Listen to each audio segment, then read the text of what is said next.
Welcome to the Rev Engine podcast, where we help B2B CEOs and revenue leaders get clarity on how to align sales and marketing, build a high-performing revenue engine, and accelerate revenue growth for their organizations. I'm your host, Jeff Davis, author of award-winning book Create Togetherness and founder of Rev Engine.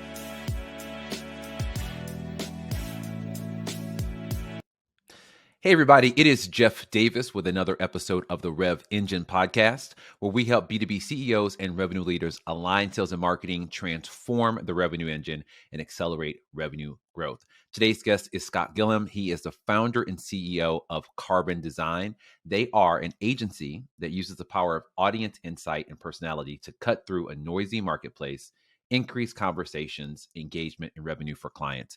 I'm excited to have him on the show. I was actually introduced to him by another podcast guest as we were kind of talking through economic uncertainty and some of the things you can do to move the needle and really engage with the modern B2B buyer in a different way. And I think Scott and his team really have harnessed the power of personality and really understanding deep insights into buyers in order to be able to have better conversations and to also find those folks that are causing your deal to either die or delay. So I don't want to give too much away. I want Scott to get into the work that he's done and the great company he's built. So Scott, I will hand over the floor to you to tell people a little bit about your background, and then we will jump into the conversation.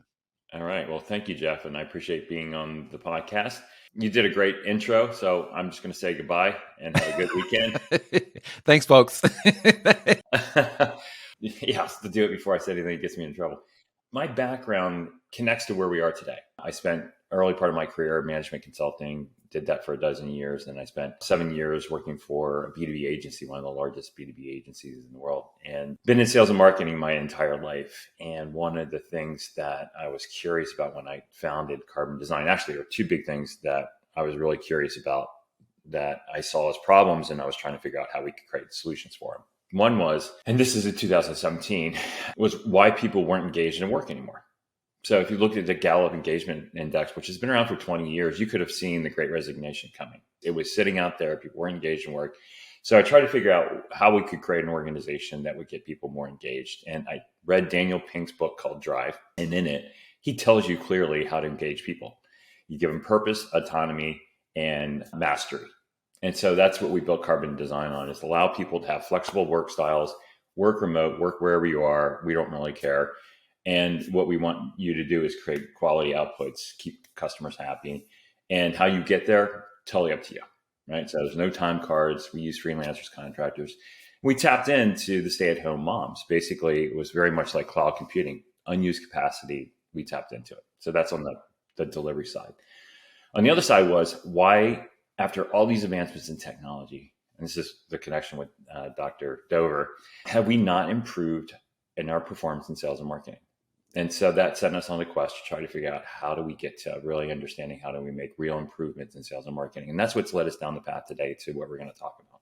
Yeah, I love that. And you are right. One of the reasons that I was really intrigued by your work in reading, kind of studying for the podcast, is that we've had this tsunami of B2B sales tech, right? Marketing tech has always been there, and it's kind of the more mature industry, but sales tech has really has grown leaps and bounds over the years. But the corresponding increase in sales productivity effectiveness has not followed. And so we have to ask ourselves then, I have always advocated, don't start with technology. And I think that the data has, sussed out to reinforce that, is that you can't start with technology. That's not the solution. There's other things that you need to fix in your go-to-market strategy or your approach before you adopt the technology. So you talk about a couple of sales myths that I want to kind of address, because I think I always like to kind of start with where people's fundamental mindset is now and how we need to help them shift that. And so I wanted to kind of break down those three of them and just kind of get a little bit of more information from you and backgrounds to help people really understand. So the first one is all individuals in a role are the same with the identical needs, preferences, motivations, and behaviors. Sell to personalities, not titles. Tell us what that means. It's so obvious that when we present it, people are like, duh, right? We have a habit of, and we do it because of our technologies and our process to simplify things that aren't simple. There isn't one type of personality sitting in a C-level role that you're targeting. So you can't address them the same way every time, right? So you can't target a CFO with the same kind of content, with the same kind of approach, because you have at a minimum 16 different personality types sitting in that role. And in certain industries, and what we do find based on the seniority of people is that you start to migrate into becoming who you are as a profession, right? So your personality reflects the role that you play. And so the fact that we could have, and to simplify it, 4 macro category of personality types sitting in a title that we are targeting and we write a persona around means that we're not effective from the gate. Like if we create content and we approach based on what we think the need is inside that organization, that is surface level. It's not going to connect with the audience at the level that really will differentiate your message or will get you to a point where they can see value in it. And in order to be able to actually differentiate yourself in the marketplace, you have to be able to create a personal connection. If you don't know or understand the person's personality, you won't know their motivations, you won't know their behaviors, and you won't make a connection that actually moves them or gets them to advocate for you. Yeah. And without getting too deep in the conversation, I want to play devil's advocate a little bit. So as a marketing leader, I hear that, right? Like I need to personalize my approach, it needs to be one-to-one. Is that scalable in a large organization? How do we approach that? Yeah. So just as way of background of how I just made that statement is that for the past 4 years, we've been using AI personality profiling to be able to create marketing content and sales approaches, in particular around ABM programs. And so we study industries. We looked at 5 industries. And when we first started doing this, the people that we are working for, our clients, said, "Oh my God, I can't come up with 16 different types of content to handle 16 different personalities." I'm stressed just talking about it. Yeah. And one-to-one, right? The one-to-one is like, holy cow, how do I ever get there? Right. But you don't have to. What's super interesting is that personality types happen to work in industries. Certain personality types are drawn to certain industries and they're drawn to certain roles. So across the 5 industries that we've looked at, we find 2 dominant personalities that make up 65 to 75% of those customers or prospects. So you really only have to narrow in crafting your content that's specific for 2 different types of personalities. And you get you 70% of the marketplace. All right. That's a little bit more doable. Yeah. All right. So the second sales myth that you talk about is we assume that I actually really love this one. And this reminds me like when I was carrying the bag. We assume that our contact will advocate for our solution within the buying group. Yeah. And I carried a bag as well. And you think you've got a friendly and you think you've got a coach and you think they're going to do something for you. But there is a personality type that is considered to be the false positive. They are the time waster, but they will tell you what's going on inside the organization. They'll give you all the time and they will not advocate for you. And they won't advocate for you because they're very loyal to their internal stakeholders. They want to be a part of the team. They will always put the team first. And so they don't move until the entire team moves. There's nothing you can do to get them to move. So that's one personality type. The other personality type that is a false positive that you think is on your side is an influencer. Influencers scan horizon, love new ideas, love shiny objects. So animated videos, any demos you can do, they'll be really into it, have typically a high level title in organizations, but they don't know anything. They're gathering information to tell someone else about it, forward it to someone else that they believe has a need. They just like to hunt. They like to find things that are really cool to inform others, hence the term an influencer. And so as salespeople, we chase these people around and it doesn't go anywhere. And it just leads to a lot of frustration. When we profile ABM programs and we look at how they're lining the global account managers or enterprise account managers or the account managers against the buyers inside the account, they're chasing oftentimes these false positives. These people are very nice to them, but won't do anything for them. Yeah, the reason it resonated with me, I remember when I was carrying a bag earlier in my career as a salesperson, is you face a lot of rejection, you face a lot of no, and it's always you're trying to find that one person that will give you an in. And when it happens, there's like this dopamine rush of like, oh, I found somebody, I found an advocate, someone will talk to me. And what you learn as you mature in your sales career is that you have to really assess, is that person just talking to you because they don't have anything else to do or they like you? But a lot of times, to your point, it doesn't lead to meaningful conversations. It doesn't lead to actual sales motion. Now, depending on the person in their position, you can leverage it as getting information about the organization sometimes. But again, that doesn't lead necessarily to close business. And that's tough sometimes because, you want somebody to actually say yes for once. Yeah. Yeah. You think they're on your side. Yeah, and they're not. Wah, wah, wah.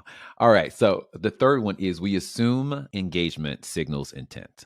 Yes. This is one of my favorites. And there's a lot of different levels to this. Again, I mentioned these personality types. There are two personality types that engage in content, but they do it for different reasons. Okay. The influencer I just mentioned is constantly scanning horizon. And when we look at lead nurturing programs, we find influencers all over it because they show up at webinars, they download material, they show up at your events, come by your booth. They're very curious and they want to stay ahead of everybody else inside the organization. They want to see what's new and they want to see what's going on, and they'll disappear. So they'll hit you and then they'll disappear for a period of time and then they come back again. So God forbid somebody at a VP level or higher hits something and then what we used to call in sales profession, turtle on you, right? Disappear for a while.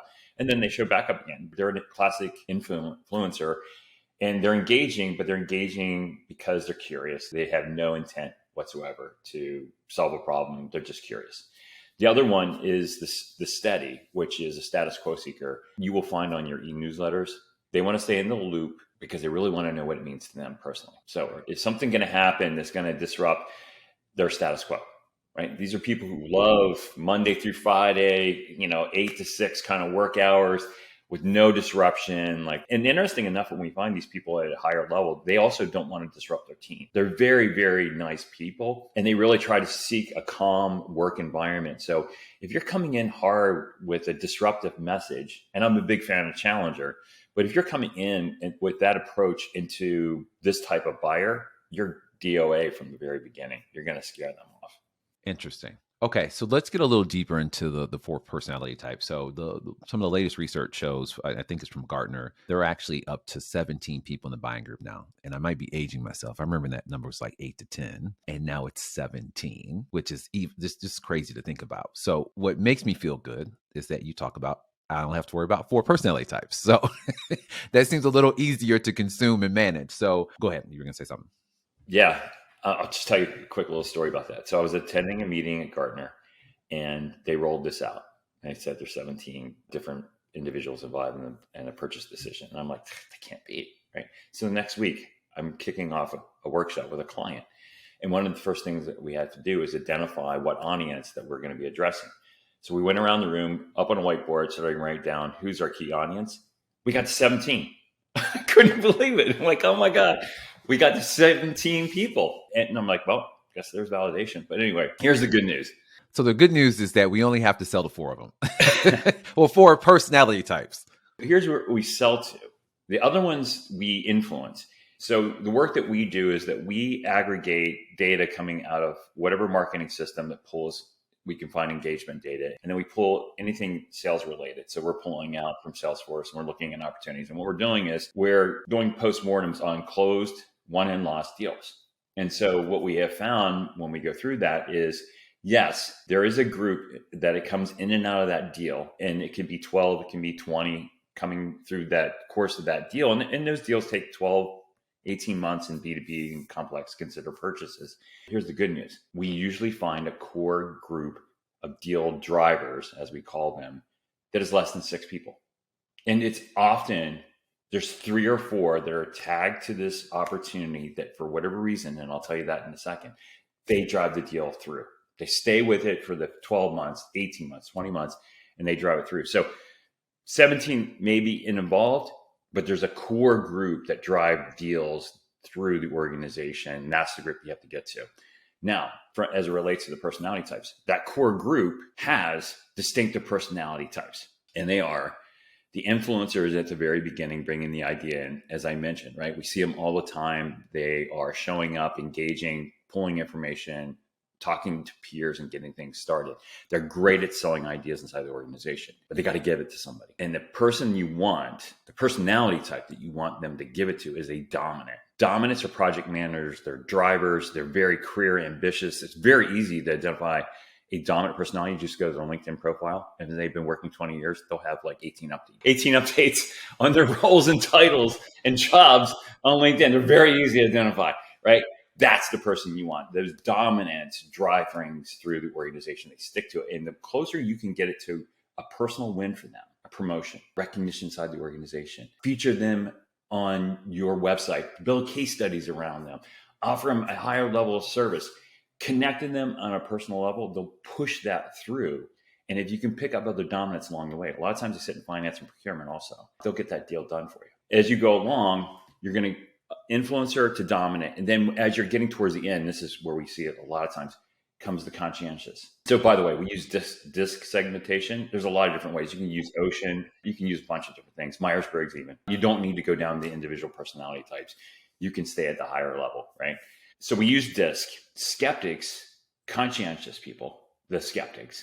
This is super interesting about buying groups. They show up at the end to kick the tires and really push on the vendors, and they'll unbundle deals. And the buying group defaults to the skeptics to be the last kind of step along the way to make sure this deal and this vendor and this whatever it is that we're going to implement or integrate makes sense for the organization. They default to that person. It's fascinating. And so we've watched deals where we can see people engaging, and we'll see a conscientious come in. We saw one deal, $300,000 deal. This woman came in and she unbundled the deal down to $180,000, took out all these other things and just cut to the core of the solution. And if you could see that coming, you could prepare.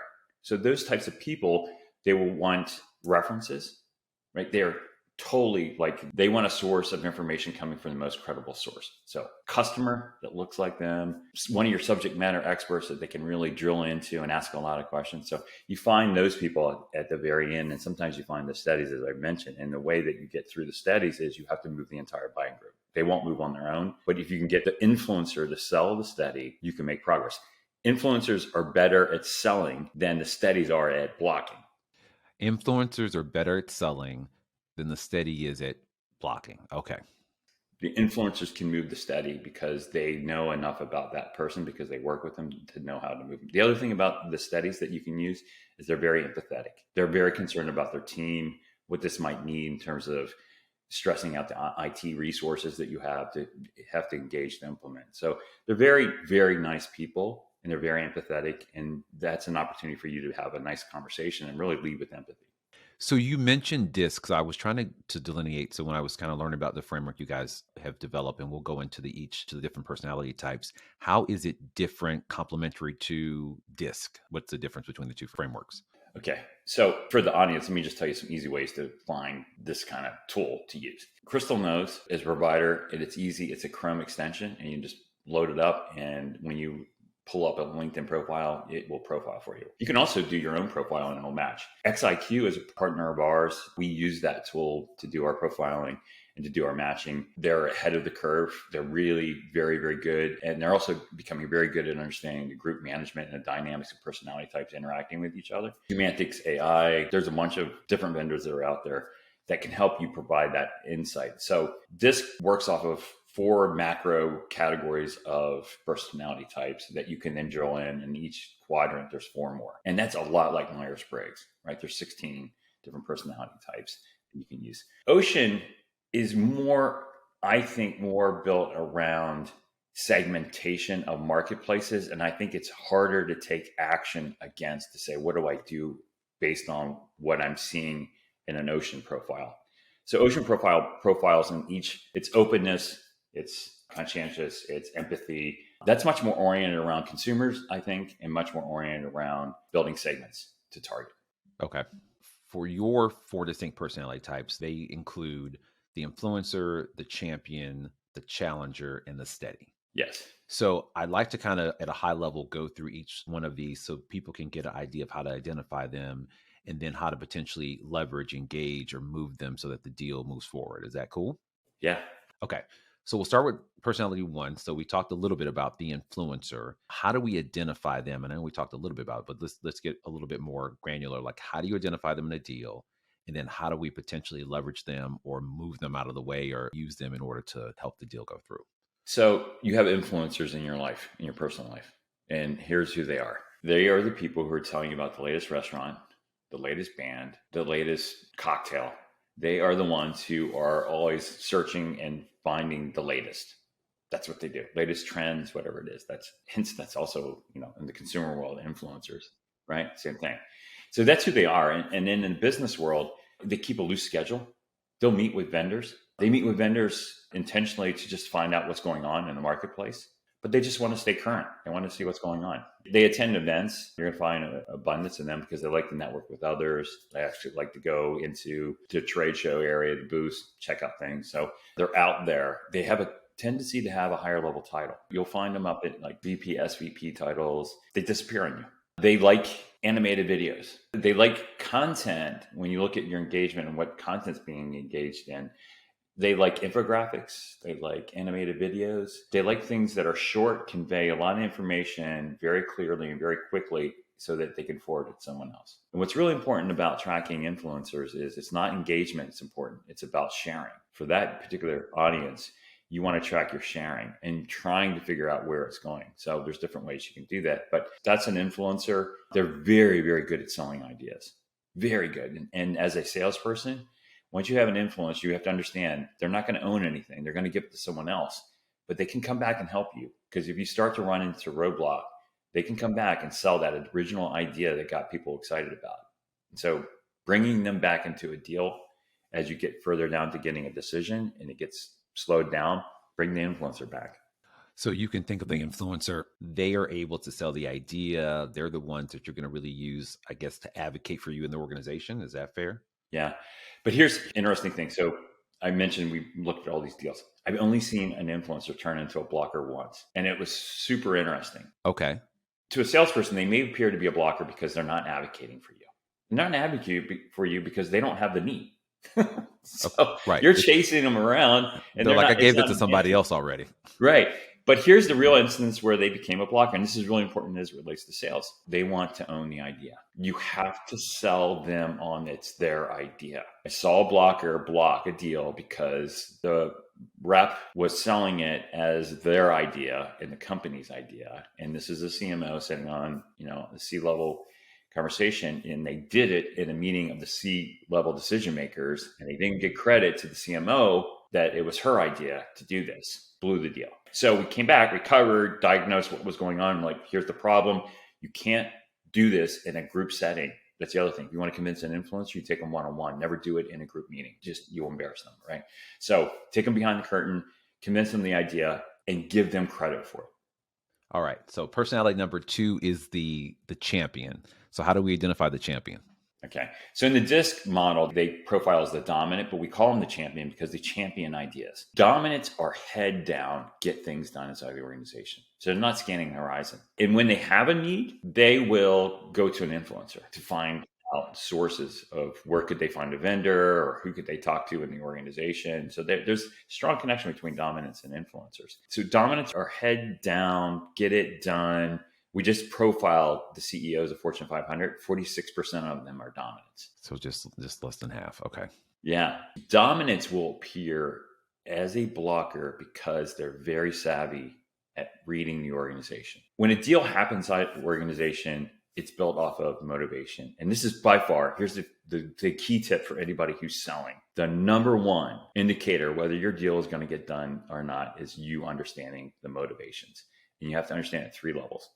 What's the organization's motivation to solve this problem? What's this group's motivation to solve this problem? And what's this individual's motivation to solve this problem and advocate for you and push your solution? If you understand these 3 things, which is rarely done, you will be able to move opportunities through organizations. So the problem with dominance and the reason they appear to be a blocker is they jump on something, they'll drive it hard. You think you're making a lot of progress, and then it just stalls. We have more deals stall than we lose. That stalls because that dominant has moved on to something else. So something else has become a priority with that person. And there's been a shift in the motivation. And they're very good at skating where the puck is because they're career ambitious, right? So they see a shift at the corporate level and they'll skate in front of whatever the corporation's saying, this is our priority right now. Or at the functional level, this is what the new priority is. So they'll drop you. They won't tell you. They'll drop you as a priority and they'll go shift on the other priority. Good news is once the dominants take care of whatever that is, they may come back to this. So this is also the group that you have to make the personal connection to. This is the one that really you connect to what this means for them. The old, what's in it for me? They listen to the station. This is the personality type is you really got to connect this to say, okay, this is what it means to you. And this is why you want to do it. And you have to do it in a subtle way. It can't be overt. Like you'll get a new job out of this. You'll get a promotion. You just have to make it very clear what it means to them. Okay. And so then the way that we're leveraging them, they are going to drive it to completion. How else should we be thinking about positioning them in the deal? I mean, we've talked to the influencer we've sold, they're going to sell the idea. The dominant comes in, they seem to partner very well together. The dominant's going to drive it. Obviously, we're at risk that they get distracted by something that is going to be more self-serving. So we have to be thoughtful of that. Are there any other things you would be thinking about as far as like when we identify the driver, so we or the blocker? I'm sorry, the champion. I apologize. Just to make sure that we're communicating with them the right way. Yeah, this is also a person that you have to have very relevant case studies or use cases. As much as you can replicate their situation is the better off you're going to be. So if you're selling to somebody in life sciences and it is in the area of clinical trials, do that. Show an example as close to, as you possibly can so that they can see themselves in it. So it's like selling a house, right? You want the people to start to see themselves in the house. If you watch HGTV, people are always in the kitchen looking out the window with a fake coffee mug. I could see myself looking out this view in the morning when I'm drinking my coffee. That's what you do with the dominant. You put them in that situation. So that's a good comment that you make, because I think there's an implication to our marketing colleagues about what type of content you develop for these different personality types. And so, and you can tell me if I'm right on this one. And we actually talked about it, like short videos, infographics, things that talk about ideas at a very high level of how the market is shifting, how what you're doing today is not relevant. They're more open probably to blowing things up because they want to stay ahead of everybody else. Whereas it sounds like the champion wants tried and true. This has worked for somebody else. I can do it. And if once I'm convinced, then I'm going to drive it through this organization. It's absolutely true. And here's the other dynamic between influencers and champions. Influencers have more ideas than an organization has people to implement, right? So they may keep coming to the dominant. And I was like, no, I don't have any time. My plate is full, right? It sounds like a great idea. Put it on the chart for next year. That's why, they're very good at filtering out what really is important for the organization. Having roadmaps, having realistic ROIs in their world, and this is in general for skeptics and for the champions, building ROIs that talk much more about risk reduction than the upside works better. All right. So personality number 3 is the challenger. Let's learn a little bit more about him or her. Okay. So I love the challengers. My dad's a challenger. I grew up with the challenger. They're tough. It sounds very personal. Yes. This is my therapy session now. Challengers chew up new reps. Like it is sport for them. What they do is they ask questions and will challenge you, hence the term, right? Until they exhaust you. And that often happens with new reps is they appear to be blockers because the challengers ask questions to learn and you've got to give them reasonable answers and they don't care about your opinion. This is a person who wants data, research, client examples. And so they're no nonsense. Don't give them your opinion, especially if you don't have, if you're talking to somebody who's been 20 years in the industry and you're going to tell them how something ought to be, you're DOA again. When you present to a challenger, don't say new, just say an advancement or enhancement. And if you throw out any data point, immediately they're going to match it with what's in their head. If it doesn't match, they're going to come back at you. They're going to want to know where your source is. How do you prove that? You can't stand on it. You got to be prepared for a conversation with a challenger. You do not go cold talking to a challenger. That'll be a quick conversation. 5 minutes, you're out. You're done. Credibility is everything for challengers. Here's the other really interesting thing about them. So we work in cybersecurity. CISOs, Chief Information Security Officers, dominance. They personality type, conscientious skeptic, 65% of the time. And you kind of want that person in that role to be a skeptic. Their top 4 information sources, all people-oriented channels. They don't look at anything. So they're talking peers, they're talking influencers, they're talking experts. So any information, and we actually built this for a client of ours, it's a credibility marketing program. Everything that they did had to build their credibility. Where they put articles and publications had to be the most credible publications. The events that they attend had to be the most credible. The people they profiled or put into webinars, most credible source. That's how you get through to those challenger skeptics. It's interesting. You made me think of something that happened to me many, many years ago when I was carrying the bag when I was in the field. So for folks that know me, the early part of my career, I was a healthcare sales rep. And I had this office. I remember them to this day, and I will not say any names, that I think every single physician in that office was a challenger. And coming in as a new rep, Luckily, I had, really strong training and I identified real quick. I was like, they are not playing games. I really spent a lot of my beginning of my relationship building credibility and understanding what was important to them. Cause partly I was like terrified of saying something that was like not correct and them calling me out on it. And so over the years, I built credibility. It was a great relationship and we did very well. And I remember one time, and I'd been in this office for years. I talked about a claim between our product and a competitor, because we had a lot of similarities between the two products. And to be transparent, like I was trying to pull for straws, so I wanted more market share. Let's call it spade a spade. And they're both great products and whatever. So one of the physicians was like, I don't believe that's true. Jeff Davis, I don't believe you. First of all, I would never walk up in this office and say something that's not true because I know who I'm dealing with. And they all laugh because it's the truth. So he ended up pulling, what was it called? A PDRF, which is a like physician desk reference, right? Looks it up and he was like, I have to apologize. You were exactly right. Can we now move on?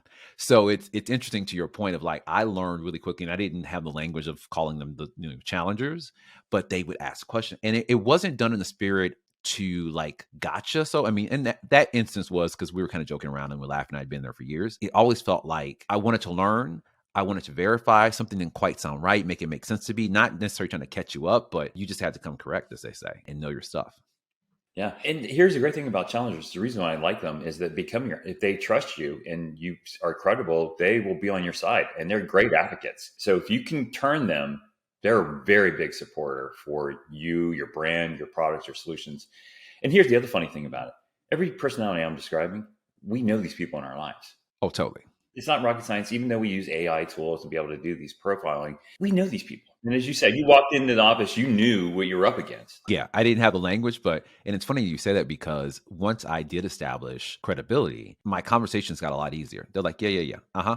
Because I had shown repeatedly, like, I'm not going to come in here and do this whole like BS and like, make up stuff and make it feel this way and that sort of thing. And so our relationship actually, to your point, once you turn the corner and they trust you that you are consistently credible, then it becomes a much easier conversation. They will advocate on your behalf. So, all right, the fourth personality is the steady.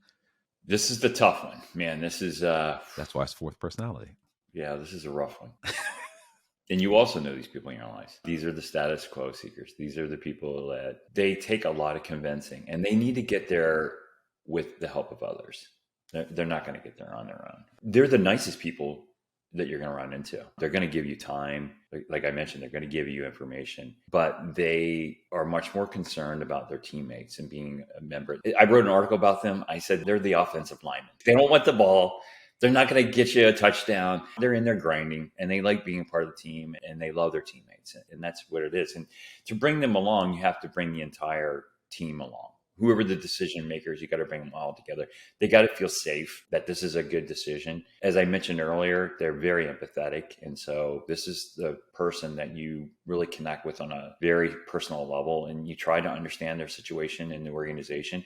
You don't pressure them. You don't box them into a corner. Don't try to get them to make a decision because they're not going to do it. And you can actually ruin the relationship. We built an ABM program for one of our clients, and their two key contacts were steadies. And their deal was not moving inside the organization. And so when we did the profiling, we said, look, if you do an end around on these people, they will take it personally. You will hurt the relationship inside the organization. And they laughed because they tried.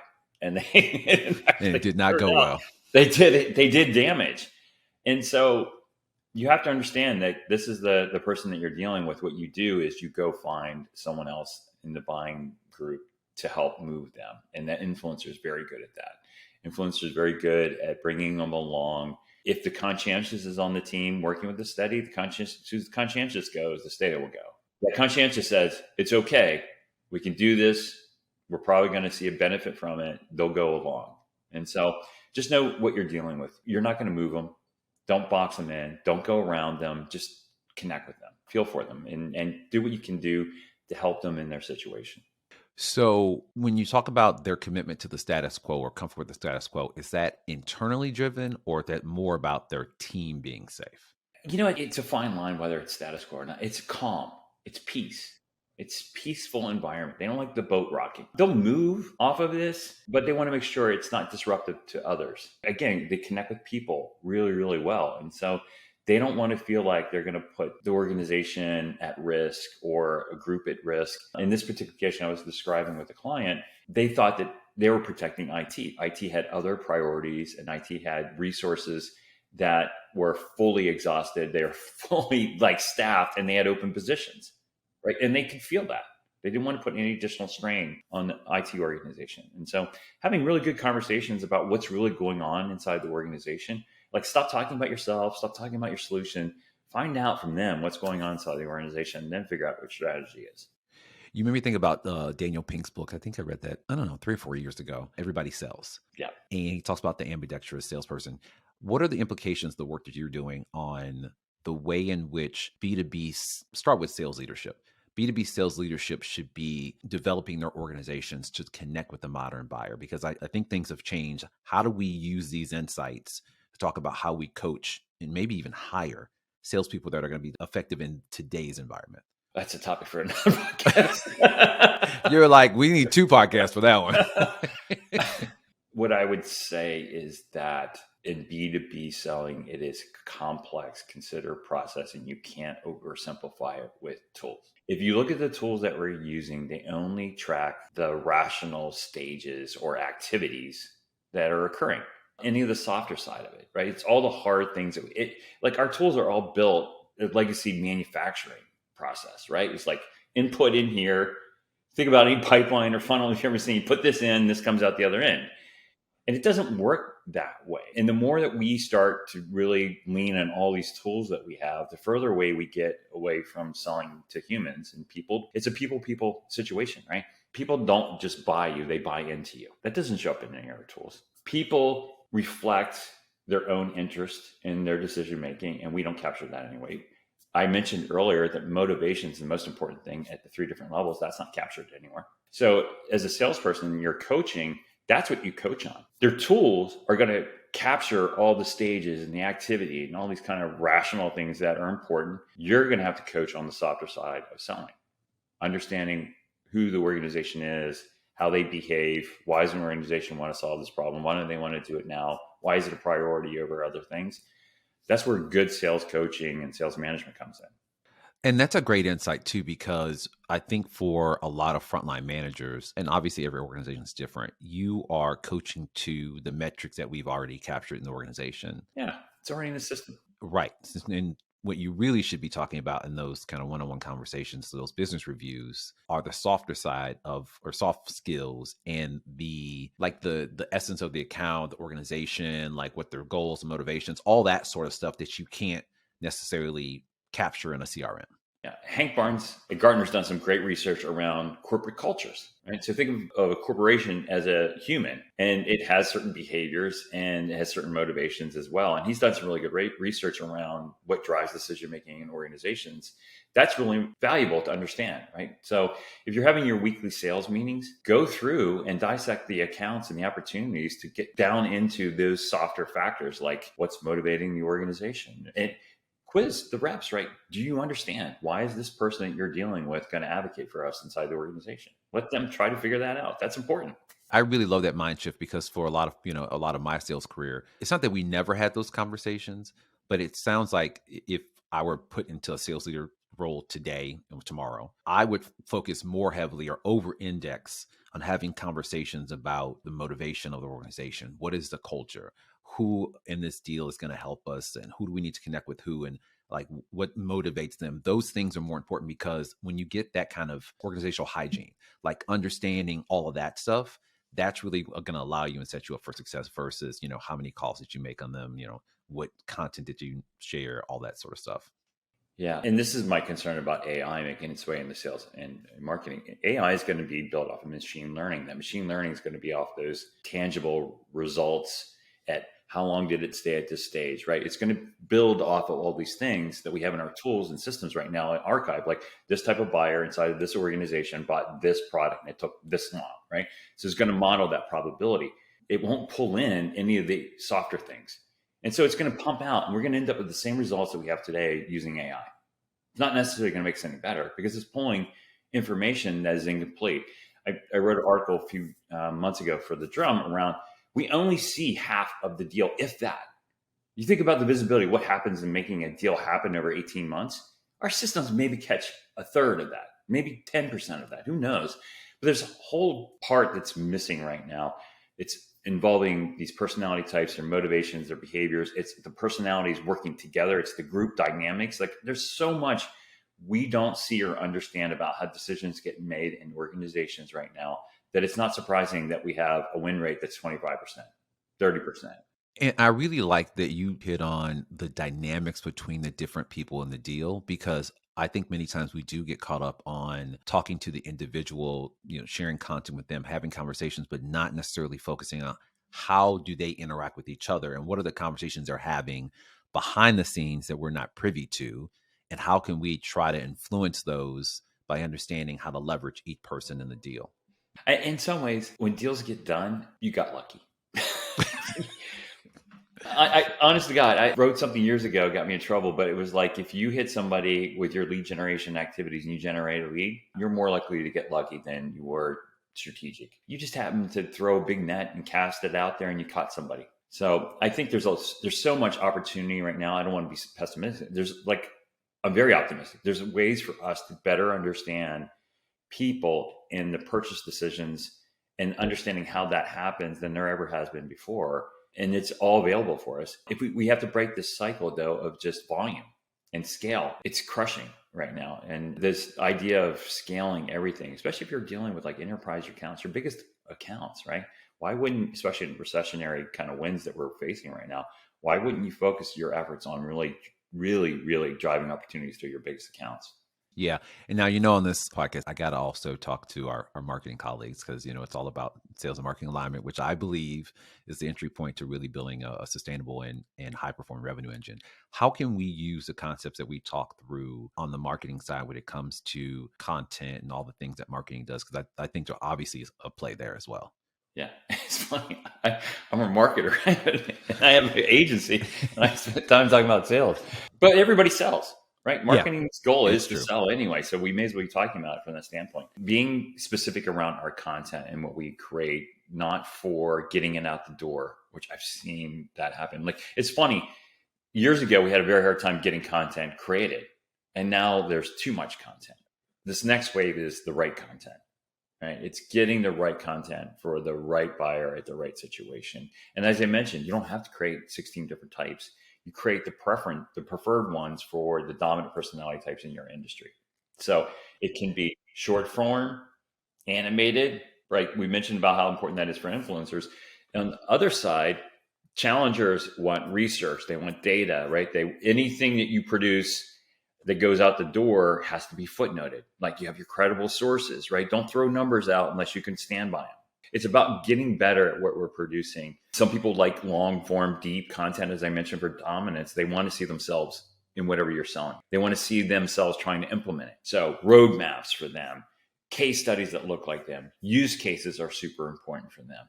You're creating all these things. It's just a matter of aligning it to the right audience so it's specific for what their needs are or what they want to do with the content. Influencers want to send it to someone. Make it travel, make it light, make it easy. Add links for them to share it, right? Dominants want to see themselves in it, the champions that we talked about. I used to work with a client that had they had one of the best programs I've ever seen. It was a customer reference and showcase program. And they used it for sales like nobody else is. And what they did is they tracked the careers of people that work with them. And when they would sell you, they'd say, Jeff, look, you come on board with us. And if you're willing to speak at events or allow me to put out a press release about us winning this deal, I'll put you in case studies. I'll put you at an industry event. I'll make you a speaker for us at our industry event. I'll help promote your career. And they did. And they tracked it. And when they were selling their product and they were selling your success. I love it. So last thought before we close out, because, I feel like we could talk about this all day because I really, really, I don't even work for the company. I didn't even found the company, but like the minute I found about the work you were doing, this is exciting to me because I think it is the future of the way that I feel like we connect in B2B is really understanding the science behind how people think and not just trying to push out content or push out calls or push out communication. So for a revenue leader listening that is trying to transform the way they go about their business, should they focus on and fundamentally making a shift about how they engage with the modern buyer? Don't just think of them as a rational decision maker. That's the first thing. They're not going to make decisions solely based on your ROI or what it's going to do to increase productivity, right? All those things, there's business value that you communicate that gets you in the consideration set. So yeah, like I have a need and you have a solution. I got to make sure that's going to deliver on these things. And that's business value, right? Speeds, feature functionality, right? What differentiates you is connecting the personal value that they receive with that. And every personality type that I described, there's a personal win in it for them. So think about, how am I communicating that personal value to these buyers? So an influencer, they want to be seen as a smart person. They want to be the person in the know, like have the coolest, latest thing, so they can be a source inside their organization. The dominance champions want career success. Steadies want to make sure everybody's living their best life. And the challengers want to learn something new, and they want to do it in a way that enlightens them, in a way that changes their thinking a little bit, but they got to make sure it's right. Like if I'm going to change my thinking, you better come strong with it, as you mentioned. And then maybe I'll think about things differently. But they all have these personal wins in it. You just need to think about, how do I approach giving, this is the audience I'm addressing, how do I make it personal for them and make sure that they're achieving what they want personally and professionally? So how can listeners learn more about Scott and Carbon Design? Well, I'm glad you asked that, Jeff. I'm surprised you waited to the very end. I always wait to the very end. I got to make sure people listen to the whole conversation. No, I think people will actually be really interested in learning more about what you do. I'm glad you said, because it does take a while. This is different from what we've done. And so on carbondesign.com, under our solutions page, you'll find a whole section around personality-based marketing. And it's the concepts of different personality types and how they interact. And you'll see case studies. And at the very bottom, there are a bunch of resources available for you. So there's webinars, there are ebooks. And to that point, we'll include the ebook that, Jeff, we mentioned about the blockers, the things that we talked about today. We've got an ebook for people that is coaching, right? It's like, this is why they appear as a blocker, but this is what's really going on. And here's 3 tips for you, both from a sales and marketing perspective, on how to navigate these blockers. So this is going to be a challenging year, and I want to help people be successful. And so I think if you really start to drill into this, this is an untapped area that really can improve your performance. Love it. Well, great conversation, Scott. I appreciate you taking the time out and sharing about, personality-based marketing and how we can think differently about connecting with those folks, those 17, well, really 4 people in the buying group. So I hope listeners got a lot of value out of it, and we'll see you next time. Thank you, Jeff. Thanks for listening to the Rev Engine podcast. I hope today's episode provided you with some actionable insights that will help you begin the process of transforming your organization to a high-performing revenue engine. If you found today's episode valuable, we ask that you support the show's growth in 3 ways. First, share the episode with your friends and colleagues. Second, follow me on social media at Meet Jeff Davis on LinkedIn, Instagram, and Twitter.